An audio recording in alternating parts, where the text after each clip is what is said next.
Thank you, sir. What on earth is a Houston toad?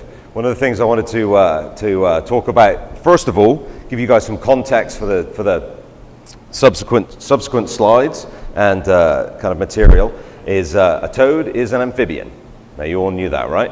There are several different types of amphibian: frogs and toads, salamanders and newts, and the third one that nobody ever knows exists is a caecilian, but you don't have those here, so we won't worry about them. Toads are a type of frog and toad, so a toad is a frog, and not all frogs are toads, right? People always ask about what's the difference between a frog and a toad. Toads have a different body plan, different shape. It is designed for a different lifestyle, let's say. A lot of toads like to dig in the dirt and seek shelter from the heat of the summer, things like that. A lot of frogs have big, long legs that are adapted to jump and swim and all that stuff. So they're really kind of have a different set of features so they have a different lifestyle. And the most important thing, of course, is the native Texan. And as Philip pointed out, unlike me, this creature is only found in Texas. There are some other toads, and we'll talk about those in a second. There's 4 toads that potentially occur in Austin County, but of all these other toads, all of them live in other states as well. So the Houston toad is the only toad that's found in Texas that only lives in Texas. So it's really a kind of part of the heritage and really something to kind of put that Texas pride behind, right? So the other toads that occur in Texas, and the most common one is the one on the left there. That's a coastal plains toad. That's the one you'll have seen hopping around your porch at night, eating bugs, hanging out underneath the light, that kind of thing. The guy up in the top right is the Texas toad, and the other one on the bottom right is the woodhouse toad. And it's important to kind of think about these. They all have a different way of living. They all eat different food. They all eat, well, they probably don't eat that different food, actually. They all have different kind of habitat preferences. So you can kind of differentiate them based on both the way they look and where they're hanging out. This is some more detail here on the differences between the Houston toad and the Gulf Coast toad. You can see both the bellies there on the bottom right. Houston toads tend to be more speckled. The Gulf Coast toad has a clear underside. You need a permit to pick up a Houston toad, so I don't recommend doing that. But the top, you can tell this one without messing with them up on the top left there. We have the kind of crest, and this is all pretty boring stuff. So you can look on our website if you're really interested in being able to pick the toads apart, which is something that some of you might be interested in doing. You can go, if you Google "Know Your Toads," I've been telling you some of this. You can we've set up a page on our website which has photographs, kind of diagnostic characters, as well as the calls and things that will help you pick different toads apart.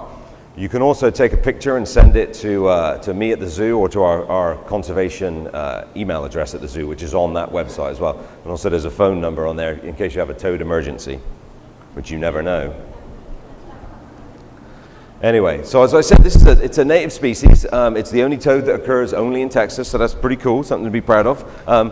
But to give you guys some sort of context, I don't know what you know about amphibians, but amphibians are in decline all across the world. This is not just an issue in Texas or in the United States. Amphibians are in trouble globally. And it's for a number of reasons. Amphibians tend to be more sensitive to disruptions to the habitat, to basically any aspect of their lifestyle. And because a lot of amphibians have a larval stage where they lay their eggs in the water, they have tadpoles, then they undergo metamorphosis, that wonderful process where they change from an aquatic, water-dwelling organism into a terrestrial toad. Because they dwell in these two different worlds, they're more sensitive than something that just lives in the water or something that just lives on land. So they're in more trouble disproportionately than other species. And it's listed as an endangered species in the United States, also listed as endangered by the state of Texas. Jeff Hill, who's up next, is going to talk a lot more in detail about that, so I'm going to skip over that real quickly. So the Houston toad is hard to find, and there's 2 reasons for that. One is it's rare, as we just talked about. Amphibians are declining globally, and the Houston toad is one of those amphibians. So their populations have been reduced since, let's say, you know, maybe the 1940s, 1950s, something like that, across their range. They used to occur in Houston, but they don't anymore. Last time a Houston toad was seen in Houston was 1976. Last time they were observed breeding was the late 60s. So when we discovered them out here, or rediscovered them, I should say, in Austin County in 2008, and then in 2009 we saw them breeding out here. It was the first time they've been documented to reproduce outside of Bastrop County since Houston in the 60s. So it's pretty amazing. Nobody knows an awful lot about what these guys are up to. But on top of the fact that they're rare, and which makes them kind of difficult to detect on the landscape, they're also really hard to find. If anybody's been in the back there and seen the tank, you'll see the toads buried in the sand. They're underneath the leaf litter to start with. I couldn't even find, even though I knew there was a male in the tank, I couldn't find the male in the blue tank.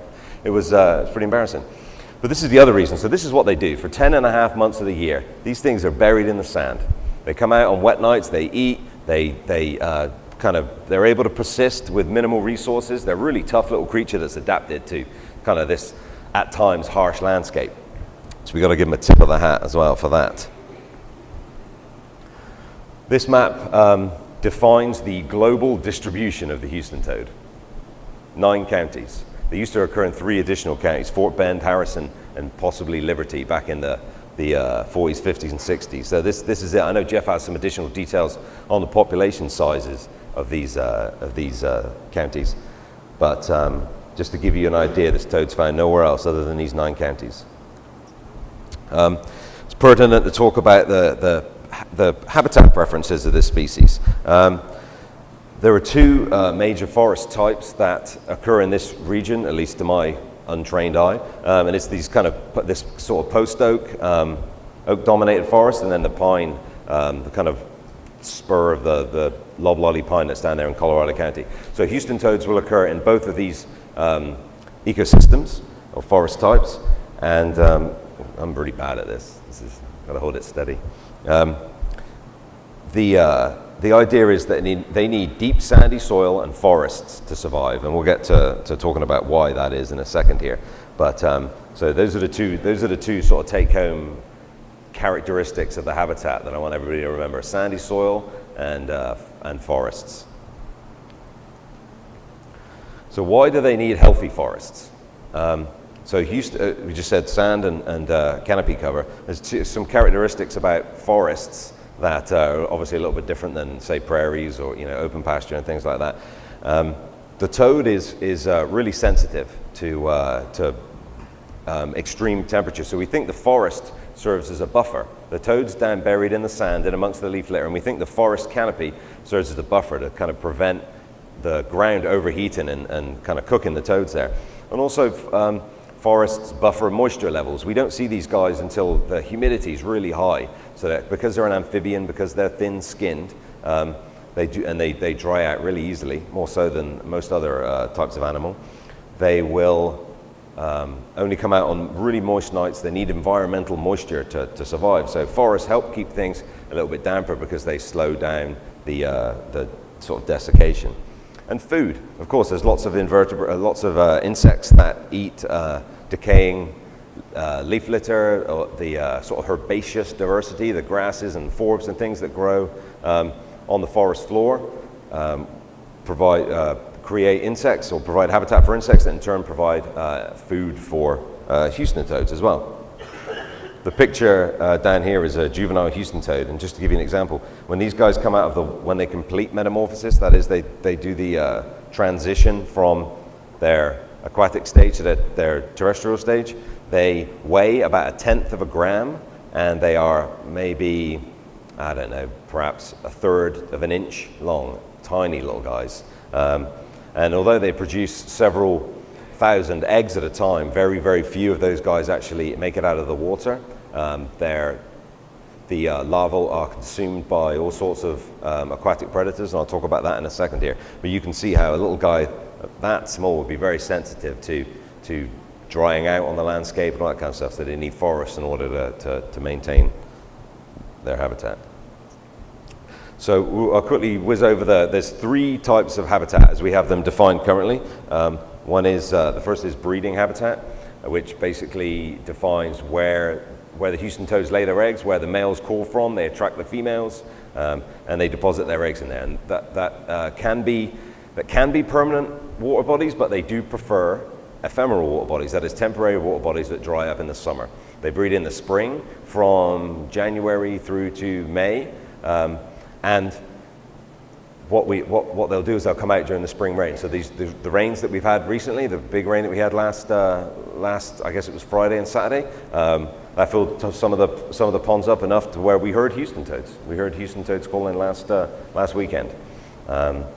So as I said, permanent water bodies are okay, but what the problem with permanent water bodies is that allows a buildup of kind of aquatic predators like big fish, like snakes, turtles, all that kind of thing, wading birds, anything that can eat a toad will prefer to hang around a permanent water body versus an ephemeral water body. And then those when the water body dries out, all those other creatures that were hanging around will go off somewhere else. So when it rains again and fills up, the toads are the first guys there at the pond. There's nobody else to compete with them in the water body. Does that make sense? Excellent. The other type of habitat we think about is occupied habitat. And what that basically means, it's the area surrounding the pond where the adults live. There's a couple of hundred, and I got a diagram of this in a second, a couple of 100 meter like radius, like a buffer around a pond is usually where the breeding adults will be hanging out. Those areas can be, particularly sensitive to canopy loss and all that kind of stuff. Then the other important habitat type that we think of is dispersal habitat. What that means is is habitat that provides sort of a connection from one pond or population to another pond or population. Juvenile amphibians migrate, and the good example that I can think of is that I was born in a small town in the southwest of England, and for some reason I ended up here. I don't know why. I don't know if it's genetic, if I was programmed to take off or something happened to me in my youth that caused it. But the same thing happens for toads. That is, out of 1,000 toad eggs that are laid, you can have a certain number of them, for whatever reason, just get a hair up their backsides and take off. And they will turn up. We've had 2-3 miles away from where we know they were either released or where they hatched out of an egg. We know they turn up 2-3 miles away, which is pretty amazing for a guy that weighs 1/10 of a gram and is 1/4 of an inch. But what they do is we think they use riparian corridors, that is like what Bobby talked about earlier, kind of drainages, and that's another reason why keeping your drainages forested and kind of healthy is a very good thing for Houston toads, because it allows connectivity. So I just wanted to throw these diagrams up. I totally pinched these off the internet. I don't know. Hopefully nobody here made them. So this basically defines, if you think about the breeding pond, then this would be the core habitat around that pond where the adult toads would be. And then you think about this is again completely pinched, but this kind of exemplifies, if these were ponds and these were the occupied habitat where the adults hang out, then this kind of corridor here, like a drainage, would serve to facilitate movement between those things, so that if you had, for example, this a fire or some kind of issue at this pond, and all the toads here went extinct, then there's a mechanism for toads to kind of recolonize and breed again at that particular habitat. And I was talking to somebody earlier about that. And if you have small areas of woods that are isolated, kind of by pastures all the way around them, you could have had toads on there at one point, but over time they could have died out. And without any forested drainages that will allow baby toads to kind of wander back onto those areas, you're unlikely to have toads again on those areas. So why are they endangered? One of the things I talked about was, obviously they're an amphibian. So this is a photo from the zoo here. We have a Head Start program. I'll talk about that in a second here. But these are toadlets coming out of the water. They're right at the end of metamorphosis. You can see one little guy there, and there's some other fellas. Because they have this kind of double life where they live in the pond for the first part of their life, and then they live in the woods for the rest of their life, they're really sensitive to disturbances to either of those habitat types. I think that was my points on that.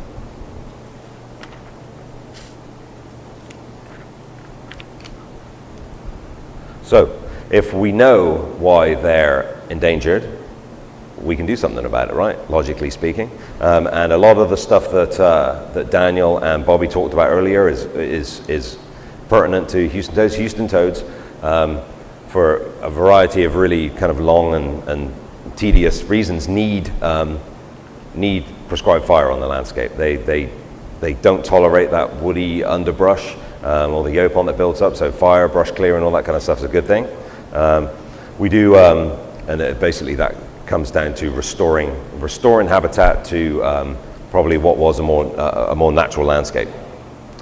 We have a head starting project, and we're looking at captive breeding Houston toads at the zoo. The toads that are in the back there are part of our captive breeding colony. And of course, one of the most important aspects of kind of solving any of these problems is getting out there and talking to folks and raising awareness and educating people. I'm going to look at my slides here. So one of the three major tools for restoration of toad habitat, and this is not just toads, obviously, we're talking about restoration of forest ecosystems that are beneficial to all species that need these things, but for toads in particular, reforestation, of course, creates or increases the amount of available habitat. I mentioned prescribed fire. I think that this is probably one of the cheapest and most effective ways of controlling brush and increasing the productivity of a forest landscape, and we can talk to Dave a little bit later about some more details on that.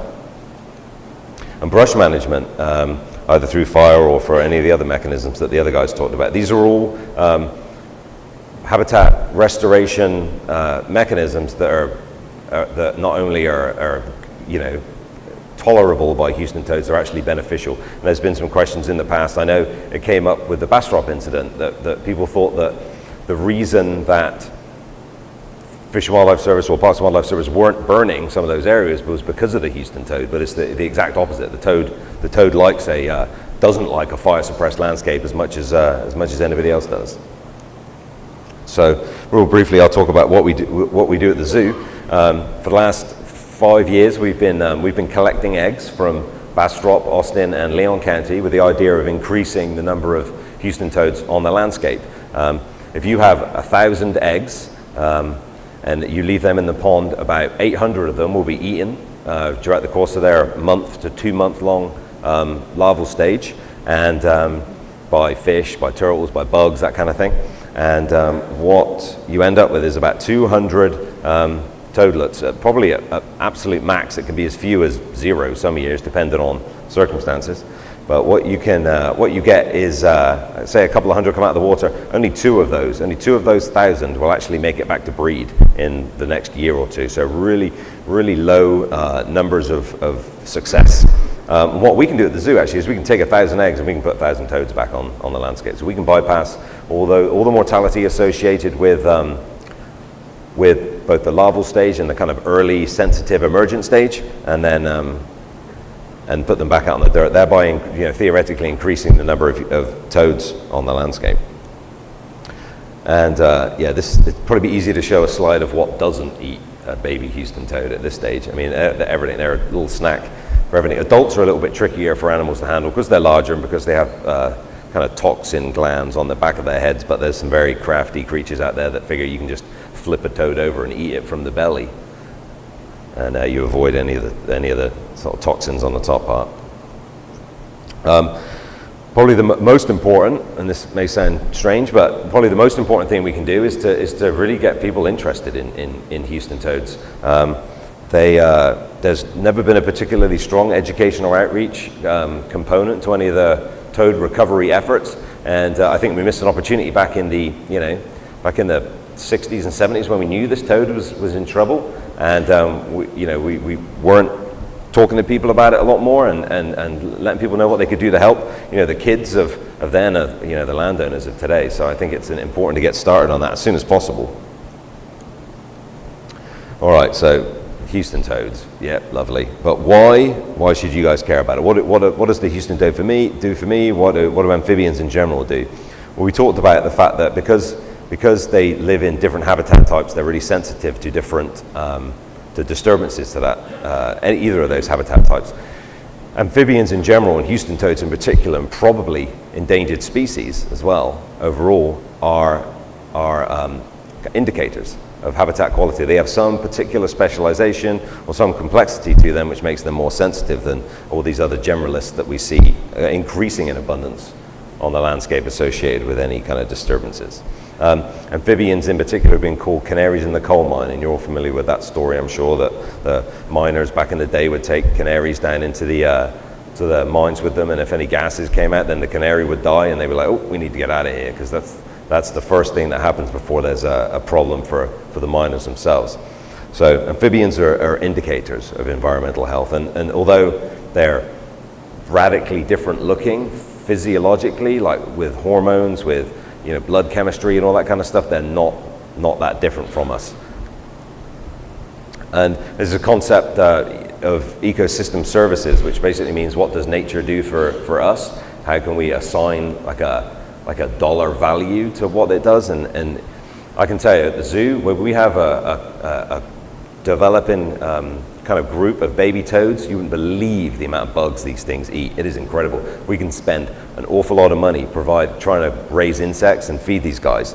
A digression here, my boss, we did a toad program back in the 1980s, and my old boss, he was the only guy who's works at the zoo still that was involved in that program. So when we brought toads back into captivity for the first time in 2007, we sat down and we talked about it. We planned out as best we could to make sure we thought of every possible kind of problem and things. And I said, well, do you remember how much food they eat? It's like, yeah, each like a baby toad will eat like 2 crickets a day or something. I was like, cool. So we did the calculations. We got this many toads. We had a tank of 100. We had a tank of 100 toads, and we had like our week's worth of food. And we were like, okay, so we'll put in what we think this 100 toads are going to eat today.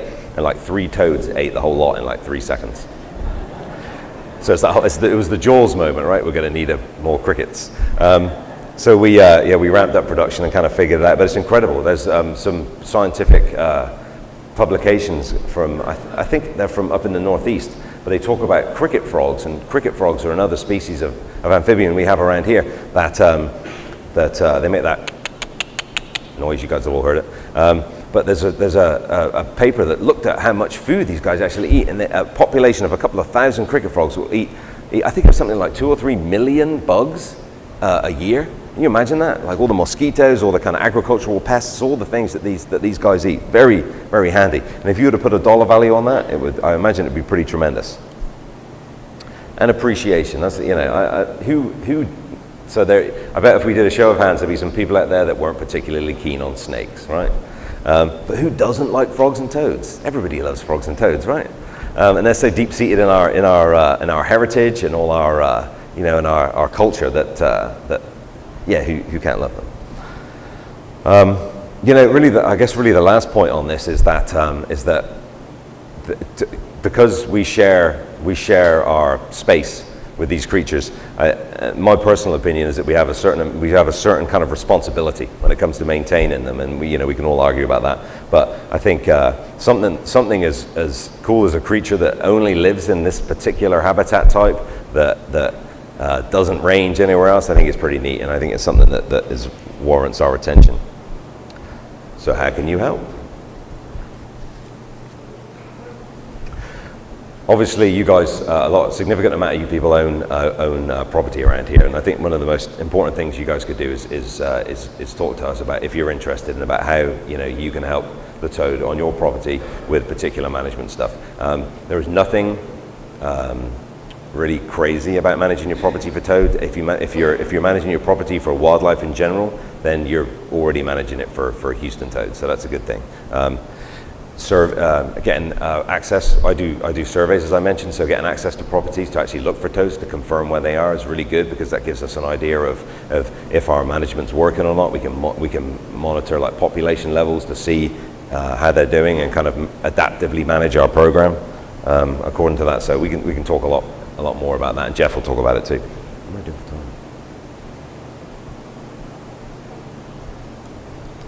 for time? We've seen over the last 5 years maybe 4 or 5 Houston toads splattered on the road. And I apologize for showing this picture, but I wanted you guys to see it. That was a female. Fortunately, she'd already laid eggs. She'd already dumped 6,000 eggs, and her kind of reproductive output was there. Can you imagine? I don't know, I didn't talk about it earlier, but it takes a year for a Houston toad to mature. If it's a male, it takes 2 years for a female. And it seems like a crying shame. We've only had a couple of dozen Houston toads found in Austin County, so their numbers are particularly low. Can you imagine 2 years in the forest, eating, getting big, and then you hear the lads calling down at the pond, you truck it down there to go see what's going on, and on the road. Seems like a bit of a shame. So one of the things that we recommend to people, especially on wet nights, when you see it's impossible to tell a toad from another toad where you're whizzing along at 40 miles an hour, but it doesn't hurt to slow down and kind of keep an eye out for frogs and toads on the road. I did hear that there's some places in California, I think, where they're putting signs up, not because they care particularly about the salamanders and the frogs, but if somebody going 60 miles an hour hits a breeding migration of salamanders, you lose all traction on your tires and you're flying off the road. So pretty interesting. I'm not suggesting that's going to happen, but and the other thing is, amphibians are really sensitive to habitat alterations, and this substance in particular, I don't know how common it is. I believe it's used in all sorts of fertilizers and weed killers and things like that. But atrazine has been documented to cause feminization in amphibians, which means all the males end up being females. They end up having both kind of reproductive organs, which is kind of weird, hermaphrodites. And it really interferes with their ability to reproduce, as you might imagine.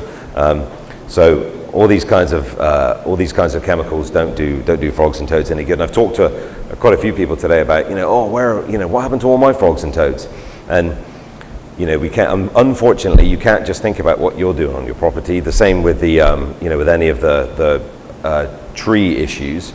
You got to be kind of thinking about what somebody's doing off your property. And if you have property that's down, you have a pond that's on a drainage that's downstream from somebody else who's doing something funky on their property, then unfortunately you have to deal with those consequences as well. That's really about all I've got. I just want to say thank you to all our partners. We work very closely with the Fish and Wildlife Service, who Jeff's up next. Parks and Wildlife, Texas State runs the kind of academic side of the program. A bunch of great biologists, and Environmental Defense Fund kind of helps with some of the landowner stuff. And any questions? Hello, Greta.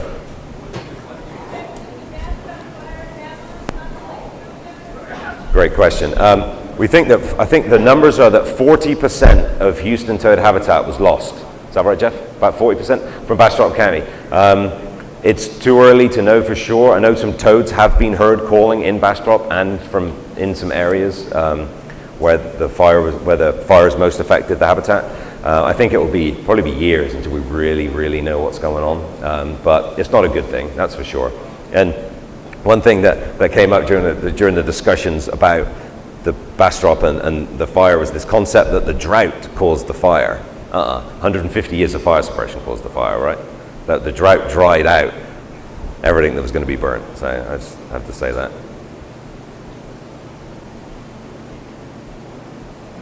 Anybody else? What do you think the population here in Austin County could possibly be with Houston toads? So Tony asked if what the population might be around here of Houston toads. From 2008 to this year, and Jeff has, I think you have the numbers on the slide, right? So he'll give you the actual numbers. I don't think we've ever found more than maybe 40. I think maybe upper 30s is the most we found on any night, and that's on the same night we went to a bunch of different sites and we counted every single toad we could based on how many we heard and how many we saw. So it's probably only 40, which is not many at all. And I would assume that there are probably more out there that we don't actually have access to the sites. But it's it's not a large population. When you say you've heard them, does the Houston toad make more distinct? Yeah, that's a great question. So all amphibian, not all, most amphibians, it's the males that make the noise, and most species have a very different call. So you can identify a frog or a toad from its call, and the Houston toad does have a distinct call compared to all the other toads. And if you Google Know Your Toads, and you go to the zoo's website, we have the recordings on there. So if you hear something, you're on your back porch and you hear something at the pond, you can go there and download the recording and put it on your phone or something like that, and you'll be able to tell if what you're hearing is a Houston toad, or if it's a coastal plains toad, or if it's a cricket frog or a cricket. That's the one that gets us. There's I think it's a mole cricket that sounds a lot like Houston toads, but it goes on for 3 or 4 minutes rather than 10 or 12 seconds, which is what the Houston toad calls for. Is there a recording on the website? Yes, sir, there is. There's recordings of the Houston toad and all the other toads on the website, so you can kind of listen to them all and be able to pick them apart. Know your toads.